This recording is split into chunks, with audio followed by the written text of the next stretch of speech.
Hello friends, स्वागत है आप सबका आपके अपने यूट्यूब चैनल स्मार्ट स्टडी 2.0 में। आज की इस वीडियो में हम हिंदी समास, संज्ञा, सर्वनाम, कारक, उपसर्ग, प्रत्यय से संबंधित अति महत्वपूर्ण प्रश्न देखेंगे। ये ऐसे टॉपिक है जिनसे सभी प्रतियोगी परीक्षाओं में क्वेश्चन पूछे जाते हैं, तो आप लोग इस वीडियो को ध्यान से देखिएगा। इस एकमात्र वीडियो से आपके कम से कम 10 नंबर पक्के हो जाएंगे। आप किसी भी एग्जाम की तैयारी कर रहे हो तो आप इस वीडियो को ध्यान से देखिएगा, क्योंकि ये वीडियो आपके लिए बहुत इम्पोर्टेंट है। तो चलिए फ्रेंड्स, वीडियो को स्टार्ट करते हैं। अगर आप चैनल पर नए हैं तो चैनल को सब्सक्राइब कर लीजिए। पहला क्वेश्चन है, अनुरूप में कौन सा समास है? तो पहले हम जान लेते हैं कि समास क्या है। समास का शाब्दिक अर्थ क्या होता है? तो समास का शाब्दिक अर्थ होता है संक्षेप। समास का शाब्दिक अर्थ क्या है? संक्षेप। समास का विलोम शब्द क्या होता है? व्यास होता है समास का विलोम शब्द। अगर आपसे पूछे कि समास के कितने भेद है तो 6 भेद है। कौन कौन से? अव्ययी भाव समास, कर्मधारय समास, तत्पुरुष समास, बहुव्रीहि समास और द्विगु समास।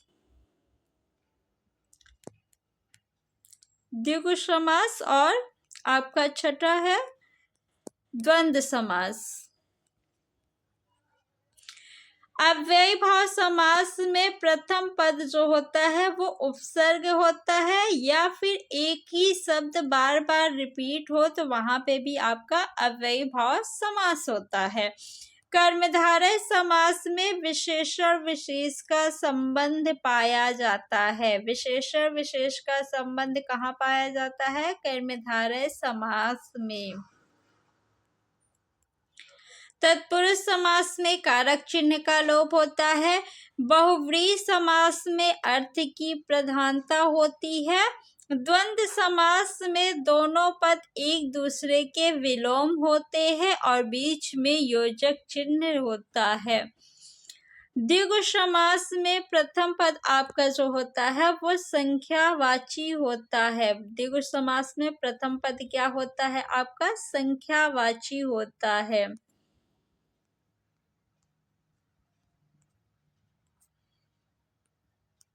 चलिए फ्रेंड्स, अब हम क्वेश्चन को सॉल्व करते हैं।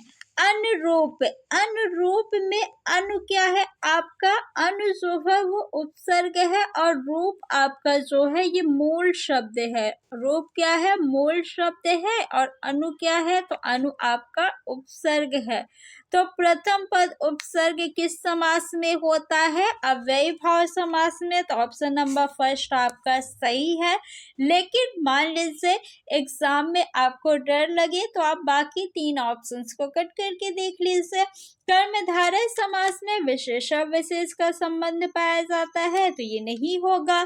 तत्पुरुष समास में कारक चिन्ह का लोप होता है, तो क्या इसमें कारक चिन्ह का लोप है? अनुरूप यानी रूप के अनुसार, तो कारक चिन्ह का लोप नहीं है। बहुव्रीहि समास में अर्थ की प्रधानता होती है, यानी अर्थार्थ निकलता है। अनुरूप, रूप के अनुसार, अर्थात क्या कुछ निकल रहा है? नहीं, तो ये भी नहीं होगा। यानी ऑप्शन नंबर फर्स्ट आपका बिल्कुल सही है। नेक्स्ट क्वेश्चन है, आमरण में कौन सा समास है? आमरण, आ धन मरण। यहाँ पे मरण जो है ये आपका मूल शब्द है। क्या है? मूल शब्द है। और आ क्या है? तो आ आपका जो है ये उपसर्ग है। आ क्या है? उपसर्ग है। प्रथम पद उपसर्ग किस समास में होता है? अव्ययी भाव समास में। तो ऑप्शन नंबर फर्स्ट आपका सही हो जाएगा। कर्मधारय समास में विशेषण विशेष का संबंध पाया जाता है तो ये नहीं होगा। तत्पुरुष समास में कारक चिन्ह का लोप होता है तो ये भी नहीं होगा। बहुव्रीहि समास में अर्थ की प्रधानता होती है। आमरण यानी मरण तक, अर्थात क्या कुछ निकल रहा है? नहीं, तो ये भी नहीं होगा। नेक्स्ट क्वेश्चन है क्वेश्चन नंबर थर्ड, संज्ञा से संबंधित है। निम्नलिखित विकल्पों में से किस विकल्प में सभी शब्द व्यक्तिवाचक संज्ञाएं हैं? संज्ञा किसे कहते हैं? तो किसी भी व्यक्ति, वस्तु, स्थान, भाव आदि के नाम को संज्ञा कहते हैं। संज्ञा के कितने भेद है? 5 भेद है। कौन कौन से? व्यक्तिवाचक संज्ञा, जातिवाचक संज्ञा, समूहवाचक संज्ञा, द्रव्यवाचक संज्ञा और भाववाचक संज्ञा। किस विकल्प में सभी शब्द व्यक्तिवाचक संज्ञाएं हैं आपको बताना है। 4 ऑप्शन दिया गया है। ममता, ममता एक लड़की का नाम है तो ये तो व्यक्तिवाचक संज्ञा है। वकील, वकील कहने से सभी वकील इसमें आ जाते हैं, यानी ये जाति का बोध करा रहा है, तो ये आपका व्यक्तिवाचक नहीं जातिवाचक संज्ञा है। पुस्तक, पुस्तक कहने से क्या किसी एक पुस्तक का बोध हो रहा है? नहीं, इसमें तो सभी पुस्तक आ जाएंगे, तो ये भी आपका जातिवाचक संज्ञा हो गया। लखनऊ एक शहर का नाम है तो ये व्यक्तिवाचक संज्ञा हो गया। आम, आम देखिए जो है ये कई सारे आम का बोध हो रहा है ना, तो आम कहने से सभी आम का बोध हो रहा है, तो इसलिए ये जातिवाचक संज्ञा हो गया। बुढ़ापा, बुढ़ापा, जवानी, ईमानदारी, बेईमानी, हरियाली, ये सब क्या है? भाव है, तो ये भाववाचक संज्ञा हो गया। कृष्ण, कृष्ण तो एक व्यक्ति का नाम है तो ये आपका व्यक्तिवाचक संज्ञा हो गया। कामायनी, ये भी एक रचना का नाम है जो कि जयशंकर प्रसाद जी द्वारा रचित की गई है, तो ये भी व्यक्तिवाचक संज्ञा होगा। मिठास ये भाववाचक संज्ञा है, तो ये आपका गलत हो गया। राम एक व्यक्ति का नाम है तो ये व्यक्तिवाचक संज्ञा है। रामचरितमानस ये भी व्यक्तिवाचक संज्ञा है। गंगा, गंगा भी एक ही है तो ये भी व्यक्तिवाचक संज्ञा है। तो ऑप्शन नंबर फर्स्ट जो है आपका वो बिल्कुल सही है। राम, रामचरितमानस और गंगा जो है ये व्यक्तिवाचक संज्ञा है। नेक्स्ट क्वेश्चन, निम्न में संज्ञा शब्द है गंगा, पुराना, नीला, मोटा। बताइए कौन सा शब्द संज्ञा है? मोटा, पतला, लंबा, चौड़ा, ये जो है किसी व्यक्ति या किसी चीज की विशेषता बता रहा है, तो ये विशेषण है। विशेषण किसे कहते हैं? जो शब्द, संज्ञा या सर्वनाम की विशेषता बताते हैं उसे हम लोग विशेषण कहते हैं। नीला, पीला, लाल, काला, ये भी क्या है? आपका विशेषण है कि कोई शर्ट क्या है? नीला है, कमीज क्या है? पीला है, तो ये भी विशेषण हो गया। नया, पुराना, ये भी क्या है? आपका विशेषण है। तो ये तीनों ऑप्शंस कट गए। गंगा क्या है? गंगा आपका संज्ञा शब्द है, तो ऑप्शन नंबर फर्स्ट बिल्कुल सही है। क्वेश्चन नंबर 5, जिन संज्ञाओं में एक ही प्रकार की वस्तुओं अथवा व्यक्तियों का बोध हो उन्हें कहते हैं व्यक्तिवाचक संज्ञा, जातिवाचक संज्ञा, भाववाचक संज्ञा, द्रव्यवाचक संज्ञा। व्यक्तिवाचक संज्ञा जहाँ पे किसी एक व्यक्ति, वस्तु या स्थान का नाम लिया जाए, जैसे मोहन, सोहन, कमला, हरी, दिल्ली, लखनऊ, आगरा, भारत, इंडोनेशिया, जापान, चीन, तो ये क्या है? व्यक्तिवाचक संज्ञा। जातिवाचक संज्ञा जिन संज्ञाओं से एक ही प्रकार की वस्तुओं अथवा व्यक्तियों का बोध हो उन्हें जातिवाचक संज्ञा कहते हैं, जैसे वकील, डॉक्टर, अध्यापक, इंजीनियर, विद्यालय, हॉस्पिटल, तो ये सब क्या है? जातिवाचक संज्ञा के उदाहरण। भाववाचक संज्ञा जिससे भाव का बोध हो, जैसे ईमानदारी, बेईमानी, वफादारी, दयालु, बुढ़ापा, जवानी, हरियाली, ये क्या है? भाववाचक संज्ञा के उदाहरण है। भाववाचक संज्ञा यानी भाव, भाव जो है वो दिखाई नहीं देते हैं, उन्हें हम महसूस कर सकते हैं। द्रव्यवाचक संज्ञा जो आपके पदार्थ है वो द्रव्यवाचक संज्ञा के अंतर्गत आते हैं, जैसे सोना, चांदी, तांबा, पीतल, लोहा, खाने पीने की जो वस्तुएं हैं, पानी, दूध, दही, ये सब द्रव्यवाचक संज्ञा के अंतर्गत आते हैं। समूहवाचक संज्ञा किसे कहते हैं? तो जिस शब्द से समूह का बोध होता है उसे समूहवाचक संज्ञा कहते हैं। जैसे भीड़, भीड़ में कोई एक व्यक्ति नहीं होगा, उसमें कई सारे व्यक्ति होंगे, तो समूह का बोध हो रहा ना। भीड़ है, सेना है, कक्षा है और गुलदस्ता, ये सब क्या है? समूहवाचक संज्ञा के उदाहरण। नेक्स्ट सर्वनाम से संबंधित क्वेश्चन है, क्वेश्चन नंबर 6। उत्तम पुरुष सर्वनाम के किस भेद का एक प्रकार है?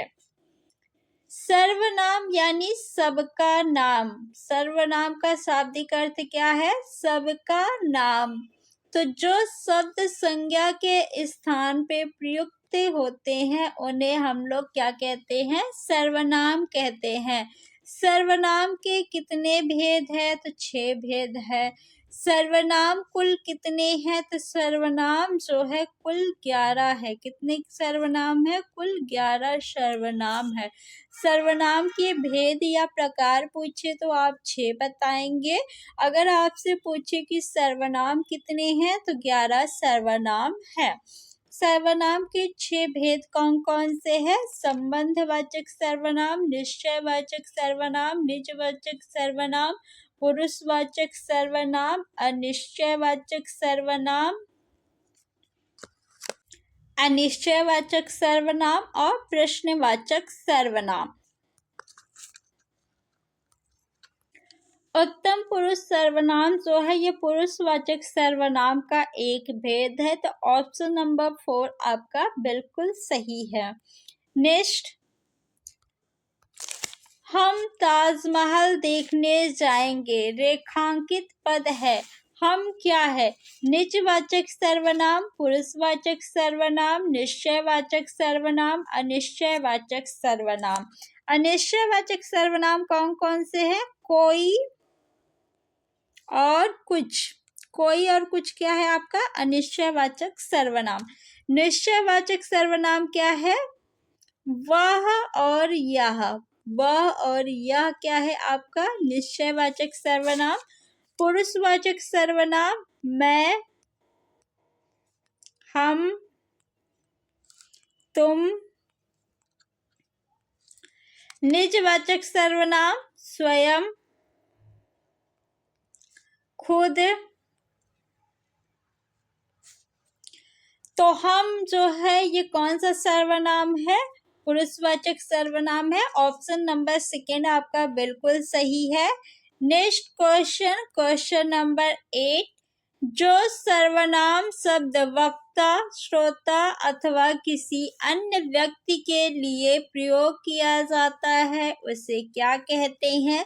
संबंधवाचक सर्वनाम नहीं, पुरुषवाचक सर्वनाम बिल्कुल सही है। नेक्स्ट, निम्न में से सर्वनाम शब्द है, कौन सा शब्द सर्वनाम है? पढ़ना, वह, घर, गहरा। गहरा, उतला ये विशेषण शब्द है। घर क्या है? तो घर आपका संज्ञा शब्द है। वह क्या है? वह, यह, ये क्या है? सर्वनाम। पढ़ना, लिखना, खेलना, कूदना ये सब क्या है? क्रिया है। क्रिया किसे कहते हैं? जिस शब्द से किसी काम के होने या करने का बोध होता है उसे क्रिया कहते हैं। तो ऑप्शन नंबर 2 आपका बिल्कुल सही है। फ्रेंड्स, अगर वीडियो अच्छा लग रहा हो तो वीडियो को लाइक कर दीजिए और ज़्यादा से ज़्यादा इस वीडियो को आप लोग शेयर करिए। Next question, question number 10। Ram की गाय चरती है, वाक्य में कौन सा कारक है? यहाँ पे देखिए गाय और राम ये क्या है? संज्ञा। दो संज्ञा के बीच संबंध बता रहा है की शब्द। तो की क्या है आपका संबंध कारक चिन्ह है। तो यहाँ पे कौन सा कारक है संबंध कारक। कर्ता कारक नहीं। अधिकरण कारक का चिन्ह क्या है में और पर। संप्रदान कारक का चिन्ह क्या है को के लिए। संबंध कारक चिन्ह क्या है का की के। Next question number 11। माँ का लड़का कहाँ गया। उद्देश्य का विस्तार भेद लिखिए। विशेषण सार्वनामिक विशेषण संबंध कारक वाक्यांश। माँ का लड़का। माँ क्या है संज्ञा शब्द है। लड़का क्या है संज्ञा शब्द है और दोनों का संबंध क्या बता रहा है का शब्द। तो का क्या है आपका कारक चिन्ह है। कौन सा कारक चिन्ह है संबंध बता रहा है तो संबंध कारक चिन्ह। ऑप्शन नंबर 3 आपका बिल्कुल सही हो गया। Question number 12। ठीक समय पर आ जाना में कौन सा कारक है। कर्ता कारक संबंध कारक अधिकरण कारक संप्रदान कारक। कर्ता कारक का चिन्ह क्या है ने। संबंध कारक का चिन्ह क्या है का की के। अधिकरण कारक का चिन्ह क्या है में और पर। संप्रदान कारक का चिन्ह क्या है को के लिए। ठीक समय पर आ जाना पर क्या है कारक चिन्ह है तो पर आपका अधिकरण कारक चिन्ह है तो ऑप्शन नंबर 3 बिल्कुल सही है। Next question. अधिकारी में उपसर्ग कौन सा है। अधिकारी अधिधनकारी।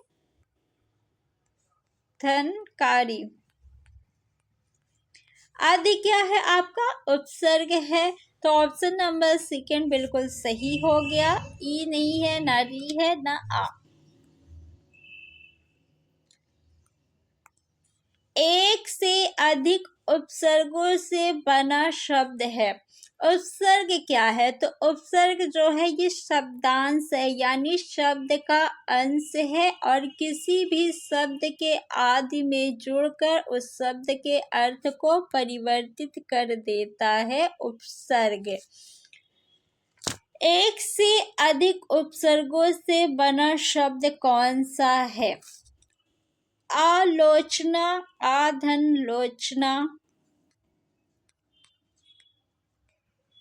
तो इसमें एक ही उपसर्ग है तो ये तो आपका उत्तर नहीं होगा। समालोचना सम धन आ धन लोचना। इसमें देखिए सम भी उपसर्ग है और आ भी उपसर्ग है यानी एक से अधिक उपसर्ग है तो ऑप्शन नंबर 2 सही है। सहकारी में सिर्फ एक उपसर्ग है सहोदर में भी सिर्फ एक ही उपसर्ग है। इनमें से किसमें निर उपसर्ग नहीं है। निर्धनवा निर्धनवा निर्वाह। तो इसमें तो है ये आपका उत्तर नहीं होगा। निर्बल निर्धन बल। तो इसमें भी निर उपसर्ग है तो ये भी आपका उत्तर नहीं होगा। निर्देश निर्धन देश।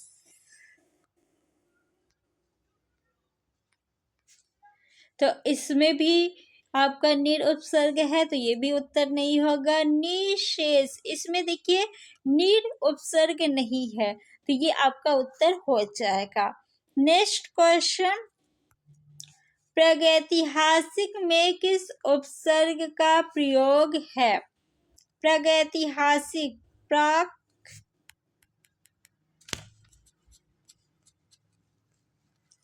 धन, इतिहास, ऐतिहासिक। तो प्रागैतिहासिक का जब हम छंद विच्छेद करेंगे तो प्राक्तन ऐतिहासिक हो जाएगा। इतिहास में एक प्रत्यय लगेगा तो ऐतिहासिक हो जाएगा, तो प्राक्तन ऐतिहासिक प्रागैतिहासिक हो जाएगा। ऑप्शन नंबर फर्स्ट आपका बिल्कुल सही है। विचार में एक प्रत्यय लगाने से बना शब्द। विचार में जब हम एक प्रत्यय लगाएंगे तो कौन सा शब्द बनेगा बताइए। तो वैचारिक शब्द बन जाएगा। क्या बनेगा? वैचारिक शब्द बनेगा। इसी तरह जब हम विज्ञान में एक प्रत्यय लगाएंगे तो क्या बन जाएगा? वैज्ञानिक।